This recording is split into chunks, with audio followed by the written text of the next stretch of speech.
Oftentimes people say, oh, if I only had the willpower to do X, Y, Z, and then they're beating themselves up because they think it's their fault that they're not strong enough and not having enough willpower. And it's like, no, it has nothing to do with it. Once you move those patterns out, you're free to respond differently. You are just naturally will choose different things.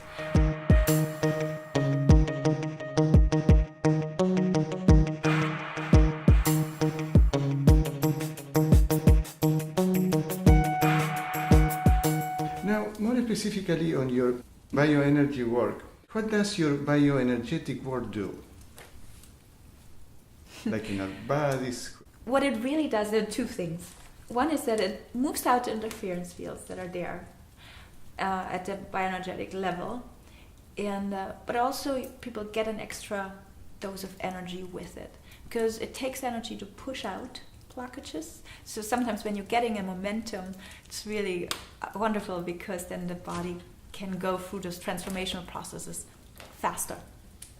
And I like the simplicity of that process too, because you can take a person from where they are at.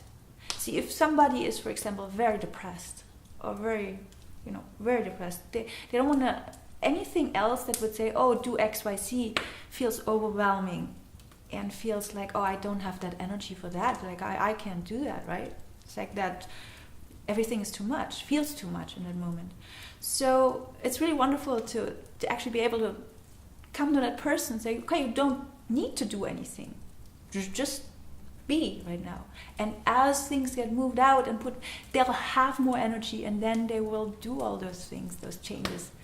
But it comes first. It's not about willpower. Oftentimes people say, oh, if I only had the willpower to do X, Y, Z, and then they're beating themselves up because they think it's their fault that they're not strong enough and not having enough willpower. And it's like, no, it has nothing to do with it.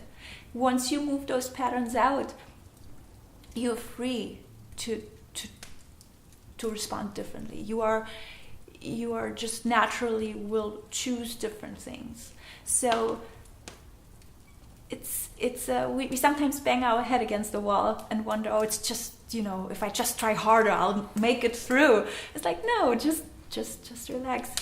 Maybe let me help you move some of those things out that keep holding you in that space right now. And once you're gone, you'll be amazed what you're actually capable of doing.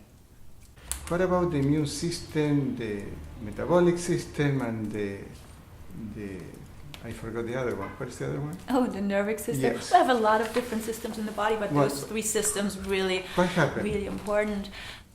The body has a natural hierarchy of how it needs to address issues. And the immune system is very, very key, especially to a lot of the more modern day epidemics that we see with autoimmune issues, etc.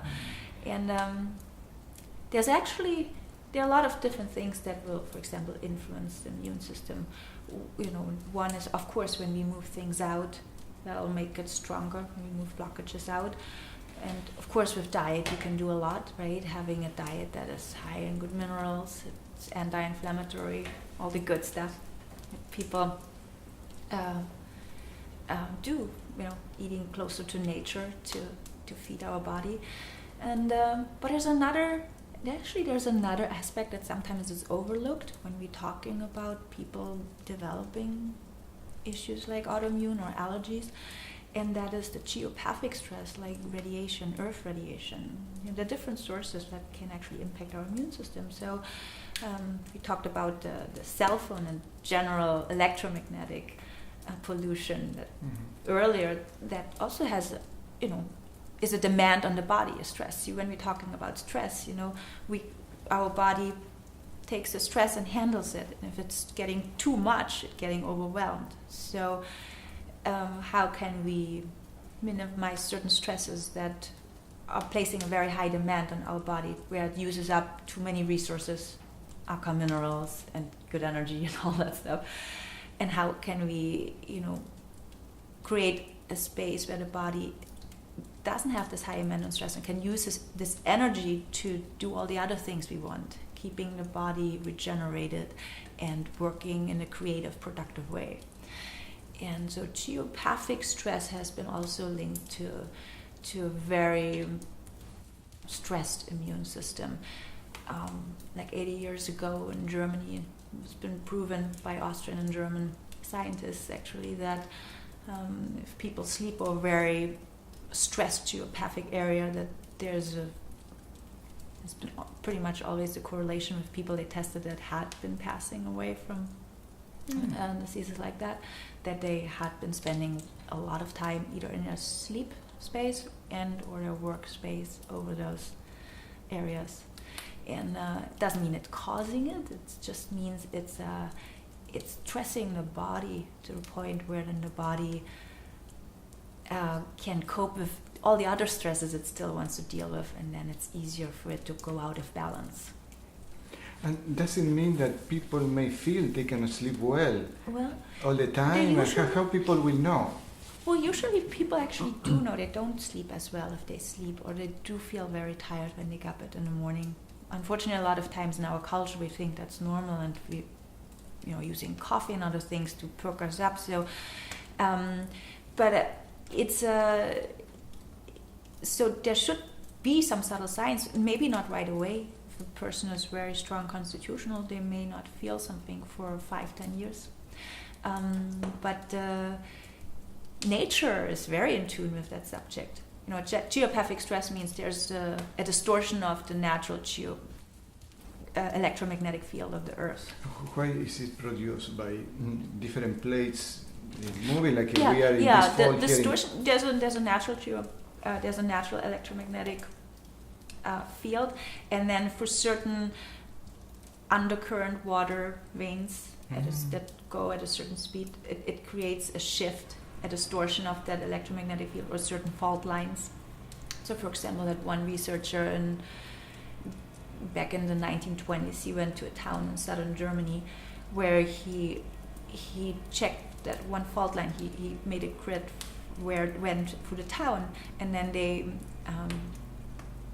double checked with the hospital and took the records of the people that had passed away over the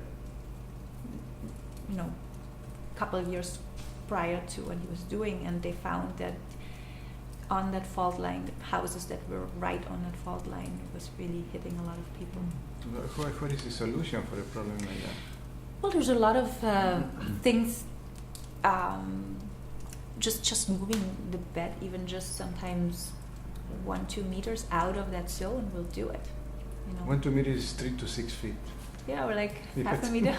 No, because we are in the US. It's interesting. They also find that animal behavior is very sensitive to geopathic stress. For example, a cat and insects, they gravitate towards geopathic stress zone. So where the cat is sleeping, like loves to sleep and loves to hang out, maybe that's the spot you do not want to put your bed on.